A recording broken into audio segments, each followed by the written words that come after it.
Well, after back-to-back bottle episodes, the origin story of Looking Glass and the origin story of Hooded Justice, we're finally back to the main plot, and what a wild episode this was. A whole lot to unpack here. Season 1, Episode 7, An Almost Religious Awe. This is your Watchmen Companion podcast presented by The Disorderly, and it begins in Vietnam with 10-year-old Angela Abar. We open on a 10-hour documentary on John Osterman's origin story. Yes, 10 hours. The immigrant son of a poor watchmaker who climbed into an intrinsic field generator and became a blue god, a.k.a. Dr. Manhattan. Some other details from that documentary, I never noticed this before, but the cover of the New Frontiersman newspaper has a little subtitle block that says fair and balanced journalism. I found that amusing because in the Watchmen universe, this paper is, of course, far from balanced. It very much leans right because, after all, it's extremely difficult to be a white man in America right now. I'm obviously joking. That was a quote from later in the episode. But to further the ridiculousness of the whole fair and balanced thing, we see a cover story of Dr. Manhattan on the Moon, and the headline references America's new manifest destiny, a term which, of course, widely was used to justify the slaughtering of the Native Americans as we expanded west. So, yes, there may be some sort of bias there. Now, in this documentary, we see Manhattan-made lithium technology. There's a lithium-powered car with the Dr. Manhattan little circle on the front license plate. There's lithium batteries used in watches with blue faces. And they pose the question, was Dr. Manhattan the liberator who won the war and gave the U.S. its 51st state, or was he a cold conqueror who decimated a way of life? Now, here's something I'm almost embarrassed to admit, but, it's true, so I'll do it. Reading the comics, I never really considered what these events would be like from Vietnam's perspective. Taking a mortal blue giant just kind of walking through your country, destroying your troops with a snap of his fingers. That's got to be fucking terrifying, right? I mean, it would have to be. And it's almost a footnote in the original story, but naturally, this would have to be as big of an event for Vietnam as it was stateside. And it was interesting to see how that would all sort of spiral off, however many years later in 2019. Well, it turns out he's basically worshipped by most of the population, at least on the surface, and hated by a small sect of radicals, which sounds about right. I feel like that's how things would go.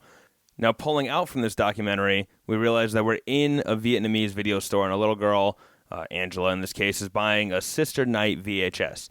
So that's where she got her name from, the idea for her costume, all that. She leaves the store and enters what looks like an Independence Day celebration maybe, or maybe a celebration of when they became the 51st state. We get a bunch of flash cuts between the Tulsa riots and the celebration, kind of drawing parallels to the white slaughtering of Black Wall Street and the blue guys slaughtering the Vietnamese people. And then a puppeteer street performer hands a backpack to a kid on a bike who then yells death to the invaders, in Vietnamese obviously, and blows himself up, killing everyone in the vicinity, including Angela's mom and dad. The memory knocks Angela out of her bed. Of course, remember, she's in the Lady True's, facility. Lady True explains that she's been forgetting and repeating the same thing over and over again. She recaps that Angela took an entire bottle of nostalgia pills that weren't hers, which is bad. She's OD'd on the drug, and Agent Lori Blake reached out to Lady True to ask her to save Angela's life. Now, the treatment includes something called pneumodialysis, which is a drug also made by True Pharmaceuticals, who are, of course, the manufacturers of nostalgia as well. Essentially, the science is this.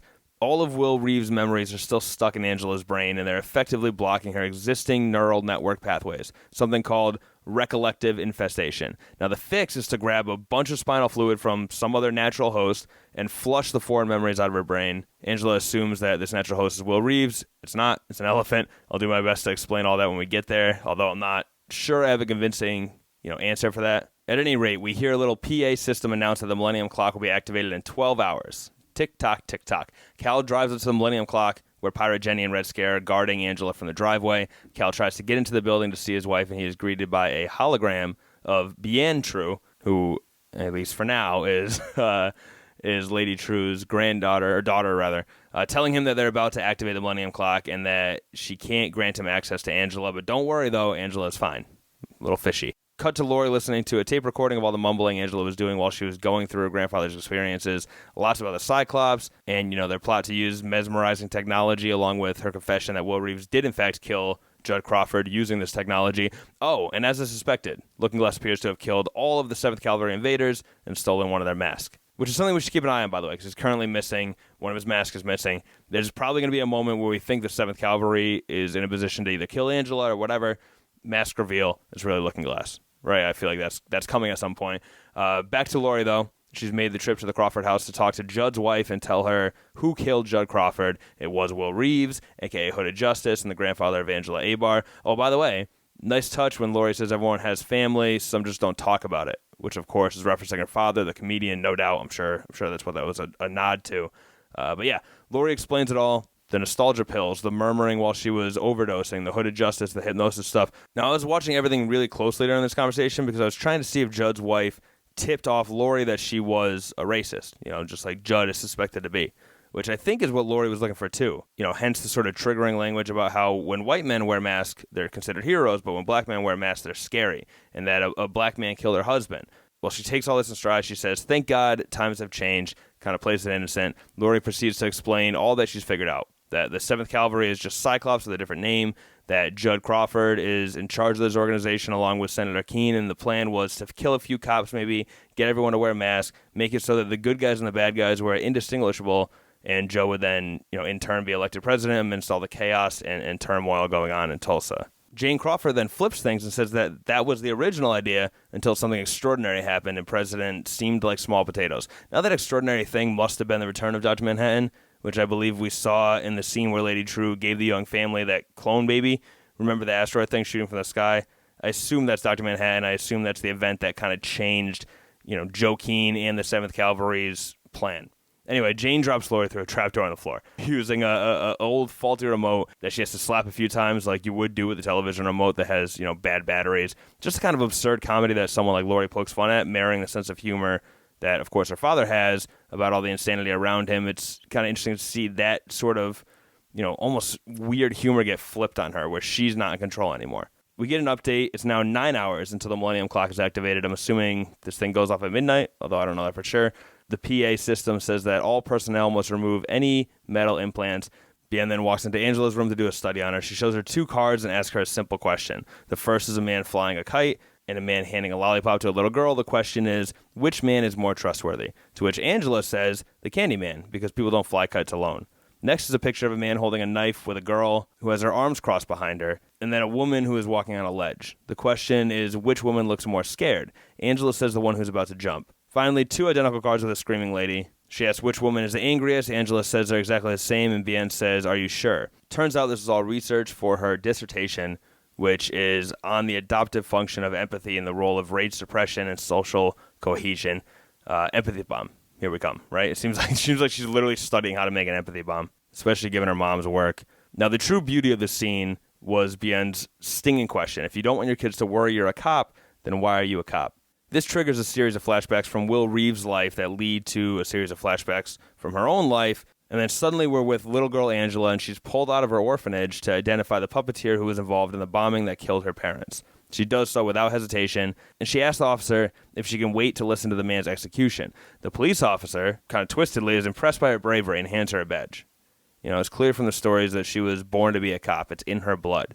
This also shows the real effect of these nostalgia pills, right? Her grandfather's memories are now contextualizing her own, which is kind of the basis of empathy. You know what I mean? Being able to see the world from someone else's perspective. This orphanage sucks, by the way. The lady is very, very mean. So back in present day, Angela pops out of her, memories and comes to realize that Bien is having similar dreams of past trauma, except in her case, she's a scared old woman. Now, Angela's always been sort of sympathetic to children with, subpar parental situations. She was a victim of parents who died in a terrorist attack. She took her partner's kids in when they were killed during the White Night. She connects with Bien when she realizes that Lady True is injecting her with nostalgia. It's kind of her character's MO. Angela confronts Lady True about this eventually and realizes that Bien is not her daughter at all. It's actually a clone of her mother, and she's been slowly injecting her with her mother's memories to recreate a perfect replica. She does this because she's on the verge of completing her life's work, and she wants her parents to be by her side when she does. Kind of a nice sentiment, but also pretty twisted, as Lady True is known to sort of walk that line. But when Angela asks if her dad is here too, she kind of coyly replies, he will be, which naturally begs the question, who is her dad? Could be anyone, I suppose. She also mentions that she knows about Cal's car accident and total amnesia, which almost never happens in real life, according to her. This was the first bit of foreshadowing for the big reveal at the end of this episode. Well, at least the first bit of foreshadowing within this episode, I should say. Now, the Millennium Clock is 4 hours from activation. We get another update. And with the final countdown comes a speech from Lady True. She graduated from MIT, and 4 years later, she had bought it. By 24, she had revolutionized the field of medicine, energy, nanotech, and by 30, she had designed and launched the first microfusion spacecraft, which would mean that she easily has the ability to shoot old Adrian Veidt to another planet, by the way. But the real focus of the speech is nostalgia, the medicine nostalgia. She calls it her greatest failure, says that it was meant to allow people to visit the past in order to learn from it, evolve, transform, better themselves, but it didn't work. People became fixated on their most painful memories and wound up experiencing the worst moments of their life over and over again. And they did this because they were afraid that getting over these painful memories would strip them of any excuse to move forward, which is, of course, how many people live their lives every day in our world, right? Without these magic nostalgia pills, people are just kind of hung up on the past and afraid to move on with their lives. This is a common problem. But this millennium clock she's building is a monument to the new. She actually paraphrases Ozymandias here and says that new generations will gaze upon their work and, without despair, acknowledge blah, blah, blah. You know, it kind of fades out because Angela, at least for me, annoyingly walks away to go confront her grandfather. I mean, I get it. Lady True's busy. Now's the perfect time to break free, but it would be nice to kind of finish that speech and hear what she said. But, of course, that's a paraphrase of, look upon my work, ye mighty in despair. She's saying, gaze upon her work and without despair, finish the sentence. Besides, it turns out it wasn't her grandfather at all. The natural host she was hooked up to was a giant elephant. As I mentioned, yes, a giant elephant. Because they have great memories, I suppose. I don't really have any more explanation than that. Just kind of a weird Lindeloffianism. I don't know. You figure it out. Anyway, she immediately disconnects herself, and that launches her into a spiral of memories, both her grandfather's and her own still kind of mixed together. This time she's back to being a little girl in the orphanage where her grandmother comes to pick her up. Will's wife, June, that we saw in the black and white episode. June gets her out of the orphanage to bring her back to Tulsa, but we never get there because she dies of a heart attack. Which, and I won't even take credit for this one because I heard the Ball Move guys say it on their Instant Take podcast, nobody really reacts to the old black woman collapsing in the street in Vietnam. I mean, one man goes over to her and then runs over to another group of people kind of looking for help, but the rest of the passersby just kind of ignore her, which implies a sort of subtle racism that even I didn't notice while watching, which I guess, is kind of the point. The last thing shot is of little Angela looking at her grandmother and seeing a mural of Dr. Manhattan painted on the building with graffiti devil horns painted on the head, graffiti blood painted on his hands, along with the word murderer. But getting back to Agent Laurie quickly, before moving on to the Angela plot, she's tied to a chair with the Cyclops logo painted on the wall behind her. By the way, upon second watch, I noticed that the logo has that Dr. Manhattan circle logo around it. That little infinite circle with a dot on top, which makes sense once we hear Senator Keene's master plan. Of course, aside from his plan to restore balance in those times when our country forgets the principles upon which it was founded, which is totally not racist at all. No, aside from all that, Joe Keene reveals that the real plan is to turn him into a sort of Dr. Manhattan-type godlike figure, which is a terrifying thought considering his values and moral compass. But back to Angela, she wakes up from her memories and seemingly tries to escape. She runs to an elevator and presses floor 0. She arrives in a dark room with a single illuminated globe in front of her. When she presses a spot on the globe, a video message from Dr. Manhattan appears, then another, then the one from Laurie with that long joke from whatever episode that was, 2, 3, whatever it was. These are the messages from those satellite phone booths, and just as Laurie suspected, they aren't actually going to Dr. Manhattan. In fact, he's not even on Mars. He's right in Tulsa, pretending to be a human. Well, this is the moment I realized it was Cal. Not before, not after. Certainly nothing to pat myself on the back about. But what I did like was that it wasn't some season finale reveal. They give you all the pieces in that moment or reveal that Cal is, in fact, Dr. Manhattan just a few moments later. Well done, Lindelof. I particularly liked that last line by Lady True. She says, "You never asked me who he is. I just told you Dr. Manhattan is here in Tulsa walking amongst us as a human being, and you never asked who he is." In response, Angela says nothing, and this is because both characters realize something in that moment. Angela realizes that Lady True knows the answer to this. She knows that Dr. Manhattan is in fact Cal, but at the same time, this moment reveals to Lady True that Angela knows Cal is Dr. Manhattan. Clearly, Lady True knew that Angela was married to him, but it's also entirely possible that Angela would have been in the dark about who Cal really was. This moment sort of shattered all that for both of them. Now both characters know, and both characters know that the other character knows, if that isn't too confusing. In fact, the only person that doesn't know Cal is Dr. Manhattan right now is, Cal. But not for long, Angela goes storming home, blowing through a blockade by Red Scare and Pirate Jenny. We see that the 7th Cavalry is parked outside of her property with what looks like one of those little pickups with a mounted gun on the back. She wakes up her husband, who is reading For Whom the Bell Tolls by Ernest Hemingway, tells him that it's time to come out of the tunnel, and hits him in the head with a hammer over and over and over again. She pulls out a circular chip thing, and suddenly her face is illuminated with the blue glow of Dr. Manhattan. She says, "Hey, baby, we're in trouble." Now, the other thing to really take note of here is that a Dr. Manhattan blocker exists. The technology is real. So Senator Kane does go ahead with his plan, and he does, in fact, become a Dr. Manhattan-type creature. I don't know how you get to him, but this can be inserted into his head to turn him into a human again. But we'll figure all that out in the next 2 episodes, I suppose. But, of course, because we haven't talked about it yet, what in the hell is going on with Adrian Veidt, our recurring segment? In this episode, maybe the weirdest one yet, we see that he's on trial. In fact, he's been on trial for 365 days. The prosecutor goes on a long rant about Adrian's guilt. She says that from the moment he pulls them out of the water until the moment he inevitably slaughters them, they are governed by only one law, given to them by their creator, whoever that is. She refers to him as a he, though, if that helps. Thou shalt not leave. She really tears into him and compels the court to deem him guilty, but then she winks at him at the end. What was that about? For Adrian's defense, he stands up and loudly farts. What was that about? For the sentencing, the game warden dismisses the jury and says that he should be judged by a jury of his peers. He sends in a bunch of pigs and announces that the defendant is guilty, to which the clones repeatedly scream guilty in unison with very heavy emotion as the opera music sort of swells up. Now we see Adrian shed a tear as if the truth of what he has done maybe on Earth or what he's done to these people is finally starting to get to him, or shit, man. I mean, I don't know. I don't know what that's about either. Again, what the hell is going on with Adrian Veidt? That's the point of this segment. I'll say this, though, because it just occurred to me for the first time. The entire theme of this show, this season, is race relations and how people who don't look alike have persecuted each other throughout the years.